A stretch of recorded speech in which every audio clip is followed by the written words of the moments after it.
Good afternoon. On Sunday, April 3rd, 2022, at approximately 5 p.m., the bodies of Cynthia Burt, 62 years of age, and her grandson, Desmond Burt, Jr., 3 years of age, were found inside a residence located in the 4900 block of Hillman Drive. After an extensive investigation by the Birmingham Police Department, the case was submitted to the Jefferson County District Attorney's Office, Bessemer Division, and 2 capital murder warrants were obtained against Desmond Burt, Sr., 31 years of age. The warrants have no bond, and Desmond Burt Sr. is currently in the Birmingham City Jail awaiting transfer to the Jefferson County Jail. Desmond Burt Sr. is the son of Cynthia Burt and the father of Desmond Burt Jr. The City of Birmingham and the Birmingham Police Department would like to extend our most sincerest condolences to the family and to the community. I would like to give special thanks to the officers of the West Precinct, the Homicide Unit investigators, and our Crime Scene Unit for the hard work and dedication in this case. Can you share with us how they were murdered? I can't give a cause of death. I mean, it was a murder, is basically all I can tell you. Is there a weapon? Were you guys able to retrieve anything, any evidence of the scene? Those kind of things are near and dear to the case, wouldn't jeopardize the investigation at this point in time. Do you know the cause or any kind of reasoning to believe that he would want to kill his son and mother? No, I mean, all we can say at this point was a domestic situation. Did the baby live with her full time? I don't have that information. Are you guys searching for anybody else? Or No, there are no other suspects in this case. Can you tell us where Desmond Burt Sr. was taken into custody? At the scene on Sunday.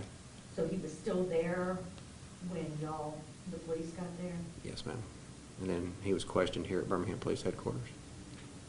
Was there any evidence on him? There again, that's something that would jeopardize the investigation at this point in time. You guys were originally responding to a welfare check. Was he the one who made that original call? No, he was not. But he was there when you guys were met with family members at the scene. He was one of them? Yes. With other family members? Yes. Did they seemingly know what he had done? No. Was he acting like he had not done anything? I can't get into that at this point in time. Does he suffer from any mental issues? I don't have that information at this point in time, just simply because I didn't speak to him. Have y'all received any information that he recently had brain surgery? I believe there was a situation where he did have a recent surgery, yes. Obviously, it's devastating when we hear of a 6-year-old woman and a small child murdered like this. Can you just speak a little bit about what this scene was like, and why a homicide like this is so upsetting for the community, for the officers, I'm sure, for everybody involved, the family? Well, for the community, I mean, for something to happen in your community where there's normally peace and quiet and you want to feel safe in your home, and then something like this occurs, it's very startling and unsettling. So it's very difficult for them. It's very difficult for the family. They've lost 2 family members and have another family member that's now been charged in their murders.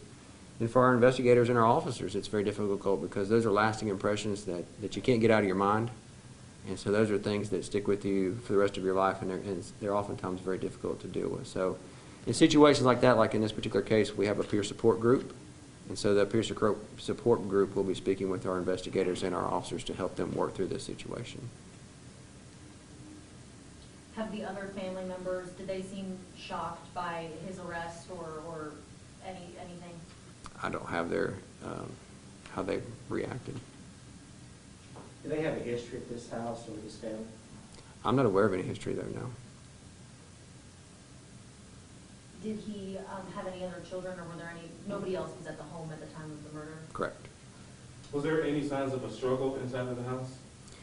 There again, I mean, that's going to be things that, only the people involved in this situation would have information about it, so that would jeopardize the case at this point in time. Did he confess at all or anything? No.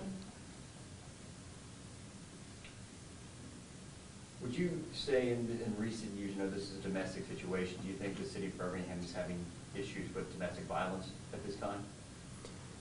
Historically, there's always been issues with domestic violence, basically in all larger cities. It's no larger than it's been in years past.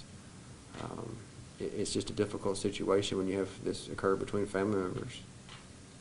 Is it normal for a welfare check to turn into more than a welfare check? They can go either way. There's a lot of times, maybe somebody's just passed away from natural causes. It could be, a situation, maybe there's a gas leak in home. There's a number of different ways they can turn out. We don't often have them turn out to be murders, no. Were they in the same room, or were they, I guess this maybe would be more of a coroner question, but did they die in relatively the same time? We believe they died at the same time, yes, or, in close proximity. Did you get the time of likely when the incident occurred? It was prior to us finding them, maybe a day or so, just don't have an exact time at this point in time. That's something that the coroner's office would be able to assist us with. Did the investigation say or turn up when anybody had last seen them alive? Yes, Which was when? several days prior. Okay. So we're thinking Friday, maybe. Well, and playing off of Jake's question about domestic violence, I know that's usually some of the most dangerous calls for officers to go on are domestic violence calls because they can accelerate into other things. Is that, ever a concern since we are kind of seeing some heightened domestic violence crimes since the pandemic? All calls are really of concern for us because sometimes you can go to the most simplest call that turn out to be the biggest things, and we kind of spoke about that not too long ago. Just officers have to use caution on all calls they go to. Sometimes you can go to an animal complaint. It turns out to be a terrible situation. You just never know what a situation is going to turn out to be when you arrive on scene. So officers just have to be careful at all times. But overall, no threat to any of the other remaining family members? No, we don't have no threats to the community or any other family members at this point in time. How cooperative has he been, and does he understand what has happened? He's been somewhat cooperative. I mean, he did give a statement to us, and I just have to leave it at that. Has he got an attorney yet? I'm not aware of that. And I know you said, I apologize, where is he being held? He's currently in the Birmingham City Jail, and then he'll be transferred to Jefferson County Jail later this evening. Thank you. And what charges? 2 charges of capital murder, no bond. Okay.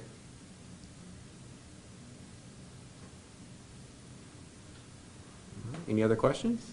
I don't think so. I may have one more. I know you haven't given the cause of death and all that, but hospitals here in Birmingham are getting $1 million in funding to fight gun violence and stuff. In your time, I know you've only been the interim for a short amount of time, but would you say that gun violence is not only a problem here in Birmingham, but really throughout the United States right now? Oh, most definitely.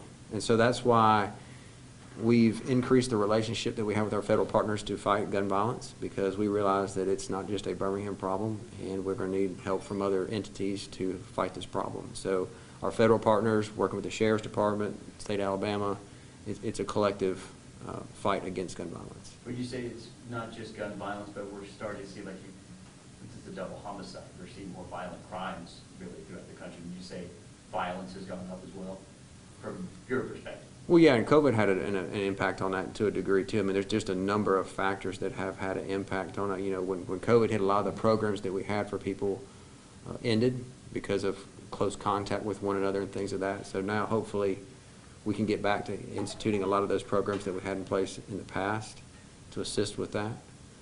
Just a lot of things have changed just in our world in the last 2 years. And so there's just a number of issues. Would you say conflict resolution is needed now more than ever? It is.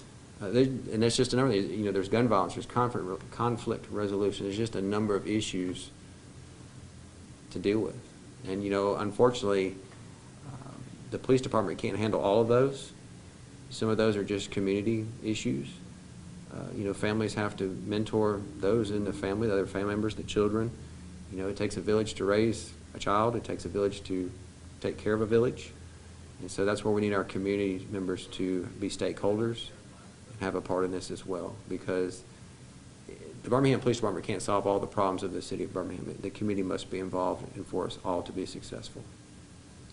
Now, can you confirm, though, that gun violence was not involved in this case? Correct. I know that gun violence, wasn't involved in this case, but we did see a lot of gun violence over the weekend. It was a little bit of there were a couple of, cases out of Birmingham and then other cities, of course. I guess overall, when you have violent weekends or maybe multiple deaths in a weekend, multiple shootings in a weekend, and then you come on to a double homicide, is that frustrating for you guys to just have weekends that seem so much busier than most? I feel like the bursts of crime. Well, they're always frustrating. Even if it's just one shooting or one homicide, it's frustrating because it's something that we deal with every day. So one is too many. So it's always frustrating for us. But it doesn't stop us from doing our jobs and doing everything we can. And this is the prime example of had some gun violence during the weekend, and these detectives worked along with our officers, worked very diligently to bring closure to this case, and we're able to. So regardless of what has occurred, we're always going to do our best and work our hardest to bring closure to our cases. Thank you so much. Thank you. Thank you.